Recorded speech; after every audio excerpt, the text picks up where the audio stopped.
In the beginning, there was only darkness at night. Until the day, someone managed to turn on the light.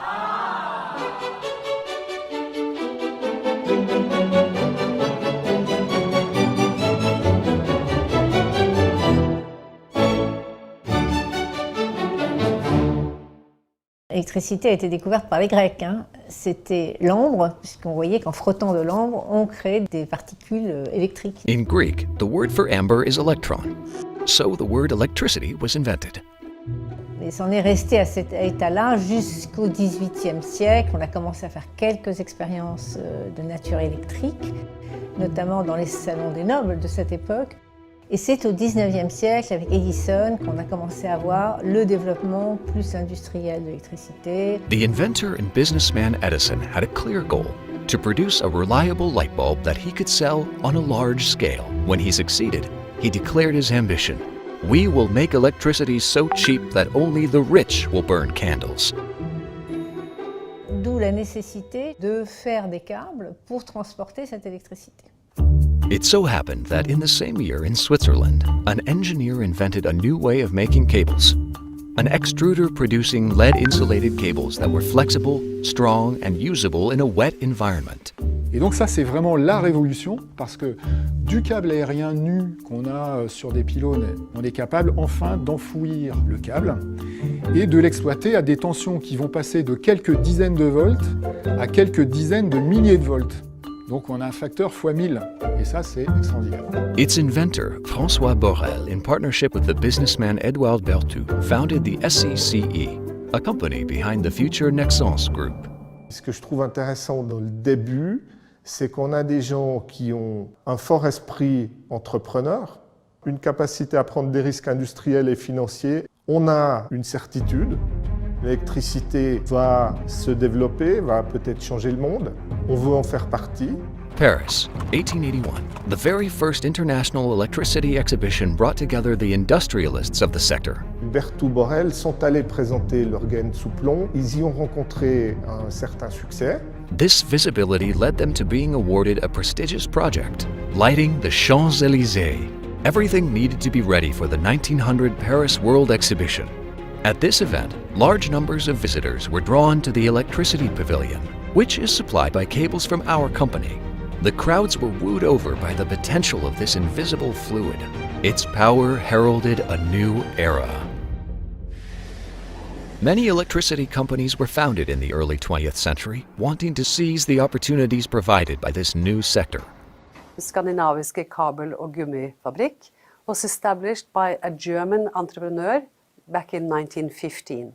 And the reason for this establishment was the development of the industry in Norway and the use of hydropower and the consequent need of cables. And he saw big opportunities here. In France, many companies offered rival technologies and processes, including the Berthoud and Borel Cable Company, now called SFCE. For the French businessman Pierre Azériat, this lack of uniformity was an obstacle to the deployment of electricity. His ambition? Bringing together these different players into a single general electricity company that is national and powerful, the CGE. In 1912, our cables business joined this first industrial group which eventually came to dominance. J'avais des clients européens qui étaient clients du groupe depuis plus d'un siècle. The strongest companies began to be well-rooted. The company Skandinaviske kabel- and gummifabrikker very soon became a quite big company. One of the products that we actually made back in the 1920s were heating cables. And in fact, we installed heating cables in the Oslo Cathedral back in 1927.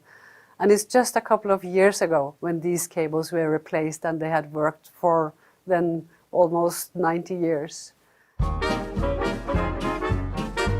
During the Roaring '20s, the car industry took off. Cities expanded, electrified, lit up.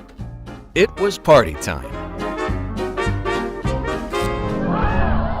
Uh-oh, it's critically important to avoid outages at the height of the party. L'alimentation la plus sécurisée, c'est-à-dire une alimentation qui permet de faire face aux différentes pannes, c'est d'avoir une alimentation maillée. Donc dans les années 1920-1930, on a développé une ceinture autour de Paris qui s'appelait la ceinture d'Hercule. The CGE installed underground cables connecting up 5 power stations located around Paris, and thereby forming the most powerful grid in the world. Alors on a d'abord une ceinture qui serait le tour de la toile d'araignée, et puis ensuite on a des liaisons pénétrantes qui permettent de passer de l'extérieur au centre de Paris. Et aujourd'hui, le réseau parisien continue à être alimenté de la même façon. Interconnections began to be made between countries to strengthen the supply of the grid. Grâce à l'interconnexion, la France et l'Angleterre pourront s'adresser par câble sous-marin leur excédent d'électricité. Désormais, Madame Dupont pourra faire cuire son steak avec de l'électricité anglaise et Madame Smith préparer son thé avec des kilowatts français. De 1945 à 1965, la croissance en Europe était supérieure à 5% l'an. Les 30 glorieuses, ça existait. Et ça existait en particulier dans l'industrie du câble parce qu'il fallait reconstruire tous les réseaux. Donc des taux de croissance extraordinaires. Households procured many electrical appliances. To meet this explosion in energy demand, new cable companies entered the market. In the early 20s, Frank Beaurepaire, a famous Olympic swimmer at the time, developed a tyre manufacturing business and called it Olympic Tyres. It wasn't until the 40s that Olympic Tyres branched out to manufacture rubber cables. The government and the political target in Norway was to have electricity to everyone. And to get electricity to everyone in Norway, you need both land cables and submarine cables. Almost all submarine cables laid in Norway crossing the fjords have been made by skandinaviske kabel- and gummifabrikker. Many of the cables that were installed in the 50s, for example, they are still fully operational and working. Over the years, electricity use kept on rising. The first coal-fired and hydroelectric power stations were no longer sufficient to meet demand. A new production method was needed. In the late 1960s, nuclear power was seen as the solution to large-scale electricity production. In 1970 alone, 37 power stations were under construction and 6 went into service. Electricity was henceforth considered as a commodity to be transferred between countries, as reflected in an increasing number of long-distance projects. In the 1970s, we were given the contract to supply the cable between Norway and Denmark. That cable was the longest, the deepest, with the highest transmission capacity ever made in the world. And that cable was the start of the development of our submarine activity for interconnections worldwide.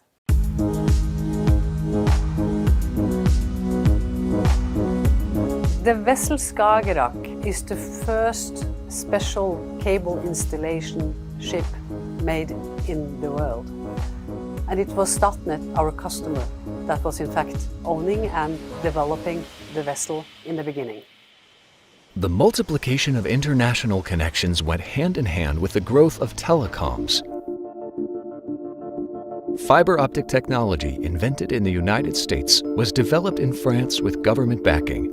To adapt its brand image to the telecoms market, the CGE renamed its cable business to Alcatel Cable. Quand on a ouvert le tunnel sous la Manche, un samedi à 12h12, ça a été télévisé dans le monde entier. Il y a monsieur Cosette, qui était l'ouvrier français, qui a donné le dernier coup de pioche. Eh bien, l'image a été transmise par un câble à fibre optique fourni par Alcatel Cable. Il faut se remémorer l'époque, qui était quand même très particulière, où on avait l'impression que les télécoms c'était le seul secteur qui allait exister dans le monde. C'était l'avènement de l'Internet. Il y a tout un tas d'opérateurs nouveaux qui sont arrivés sur le marché. Ils avaient des capitaux et ils voulaient développer des réseaux à fibre optique. La fibre optique était d'un tel succès, les clients faisaient la queue à la porte de mon bureau.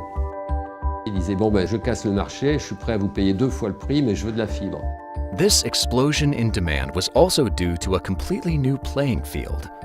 In 1986, in Britain, Margaret Thatcher began to deregulate the markets in Europe. The large, publicly owned electricity and telecoms monopolies became a thing of the past. The market was now unregulated and open to competition. À l'époque, il y avait une grande dictature des analystes financiers et les analystes financiers poussaient à devenir un pure player. C'était le mot d'ordre. To satisfy the markets, the Alcatel Group decided to position itself as a pure telecoms player and to disperse its industrial activities. Il y avait des usines dans les activités câbles, c'est pas propre tout ça, il fallait être pure player des télécoms. The cables business was therefore privatized and left to its fate. La mise en bourse a été un vrai succès puisqu'on a été sursouscrit 10 fois, c'est-à-dire qu'il y a eu 10 fois plus de demandes que d'actions proposées. The Alcatel Cable arm was now free to begin a new adventure with a new identity. Il y a eu cette recherche de noms, on est parti de 60 000 noms avec une agence spécialisée. Il faut trouver un nom de société qui soit le plus neutre possible et qui se prononce bien, en plus, dans à peu près toutes les langues du globe. Le nom, finalement, c'est un élément fédérateur.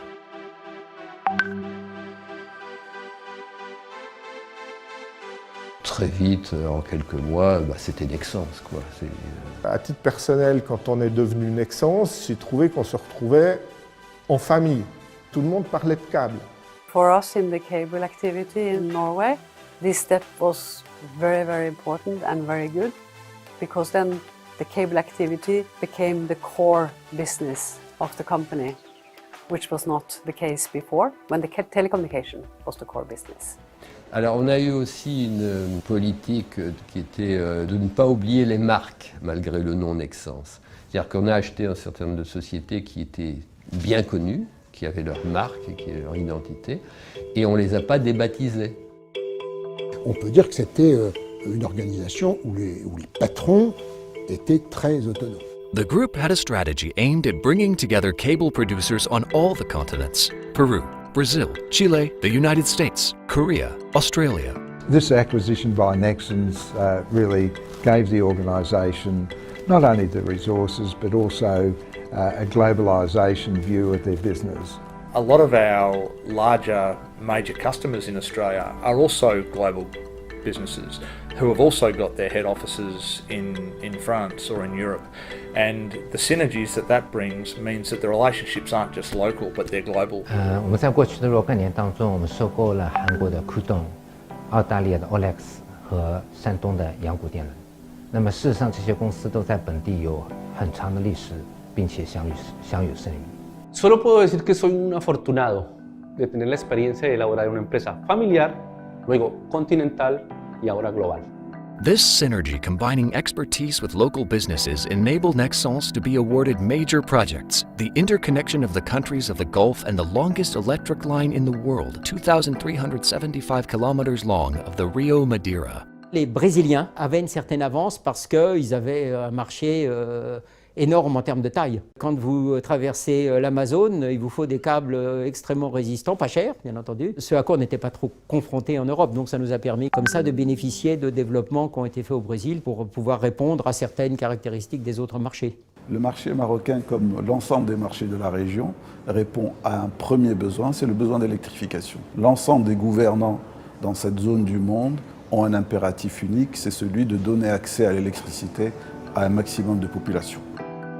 When the first wind farm was created in Denmark, it was Nexans with its Skagerrak vessel which laid cables to connect it.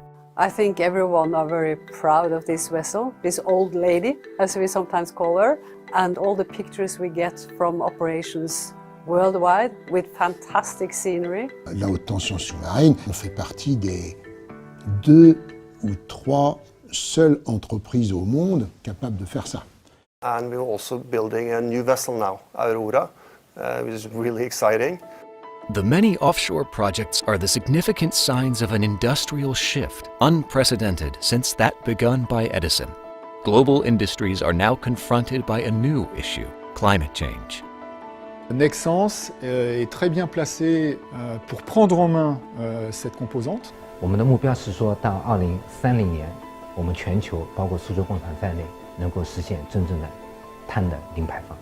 Quisiera ser parte en la construcción de un mundo sostenible, donde el cuidado del medio ambiente a través del uso de energías renovables se incremente exponencialmente. To continue to keep Edison's bulb glowing, the world needs to adapt. And for the cable industry, It's a whole new chapter of history that needs to be written. ¿Qué ha hecho que Nexans dure? Mi concepto de la perseverancia. He vivido con esta compañía crisis económicas, desastres naturales, problemas que realmente cualquier empresa fácilmente cae. Nexans afronta cada reto. Eso hace que su crecimiento no se detenga, que siempre siga hacia adelante. Quels que soient les marchés que l'on regarde, on aura besoin de plus de câbles et il n'y a pas beaucoup de substitutions à venir. Il y a aujourd'hui près d'1 milliard, de personnes qui n'ont pas accès à l'électricité. Ce qui est clair, c'est que Nexans est sur un marché qui continuera encore pendant des siècles. Vous savez, c'est l'histoire de Picasso. Il est dans un restaurant. Le restaurateur lui dit « Monsieur Picasso, vous me faites un dessin, s'il vous plaît ?»